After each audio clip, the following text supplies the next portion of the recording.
My name is Lena, and I was 35 the winter I finally understood something I'd been refusing to accept for years. Some families don't grow, they repeat themselves. It happened at a holiday dinner, the kind you keep attending because you hope this year will be different. The kind where you rehearse patience like a script and tell yourself love means endurance. I had been back in my hometown for 4 days already. 4 days of tight smiles, forced politeness, and that quiet sense of being tolerated instead of welcomed. My son, Eli, was 6 then. Curious, observant, the kind of child who notices when a room stiffens after he speaks. He's adopted. He knows it. We've never hidden it. What I didn't realize, what I refused to see, was how clearly they saw it too. Every year, the same pattern repeated. Birthdays where gifts felt like obligations. Summers where conversations curved around him instead of including him. Holidays where he was present but never fully counted. I kept trying anyway.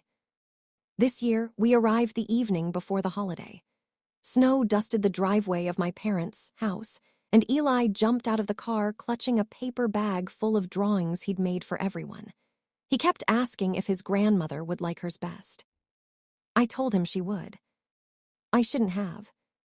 My mother greeted me with a quick hug that didn't linger. Then she bent down to Eli's level, studying him like she was trying to place a face she'd seen once before. "Do you remember me?" she asked. He nodded, polite as always, and handed her the drawing. A house, 3 stick figures, a sun in the corner. She smiled, the kind of smile people use when they don't want to seem rude. The smile you give a stranger offering you something you didn't ask for. My father barely looked up from his phone. The next morning felt deceptively calm. Eli played quietly on the rug, rolling a toy truck back and forth, humming to himself. I helped in the kitchen, my chest tight in that familiar way I'd learned to ignore. Then the room went silent. You know that kind of silence, the one that lands heavy before you understand why. I stepped into the living room and saw my niece sitting on the couch, legs swinging, glittery headband slipping sideways. She looked straight at Eli and said, clear and casual, "Grandma said you're not really part of this family." Eli didn't cry. That was the part that broke me later. He just stopped chewing, lowered his fork, stared at the floor like he was shrinking inside himself. I waited for someone to correct her. Anyone. My sister laughed, actually laughed, like it was an awkward joke that landed wrong. My mother lifted her mug and took a sip. My father said nothing. No one defended him. My husband Mark stood slowly, anger written across his face. I shook my head. I didn't want shouting. I didn't want Eli's memory of that moment wrapped in noise. Mark paused, then said calmly, "I guess now we know who learned cruelty from who." The room froze. We left without explaining. I packed the gifts back into the car, while my sister asked if we were being dramatic. Eli fell asleep before we reached the end of the street. That night, after tucking him in, my phone buzzed. A message from my mother. Not an apology, not concern. "Did you already send the holiday money this year?" I stared at the screen for a long time. Then I typed back, "No, not this year." That was the moment the balance shifted. For years, we'd quietly helped, covered bills, paid for trips, fixed problems before they became emergencies. We never announced it. Somewhere along the way, support turned into entitlement. 3 days later, my mother called from a store, her voice tight, controlled. She said her card wasn't working, asked if Mark had changed something. She never asked why. I told her we weren't covering expenses anymore. She accused me of choosing my husband over my family, and hung up. My father followed with an email, cold, structured, full of guilt dressed as logic. He warned me not to come back when things fell apart.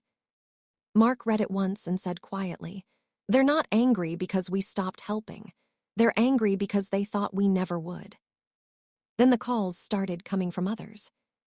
My brother warned me our parents were behind on payments, that they'd started asking him for money.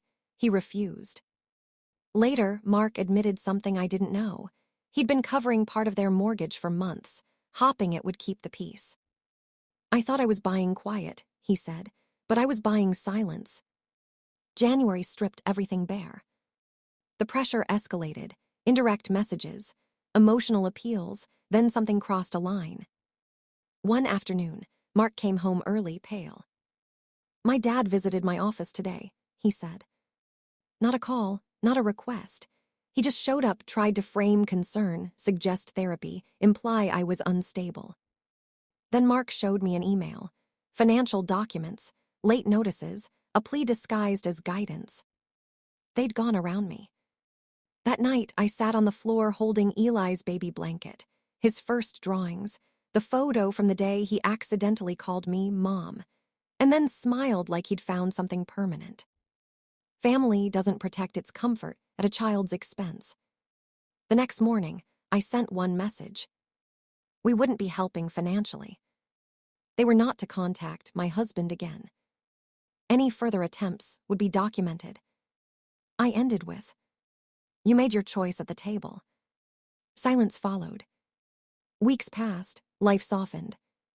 Eli stopped asking who cards were for, stopped watching my face when he handed over drawings. He laughed freely again.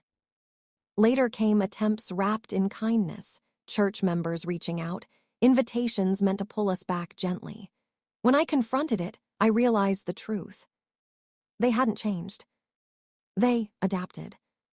So I closed the door, fully this time. Blocked numbers, drew boundaries that didn't explain themselves.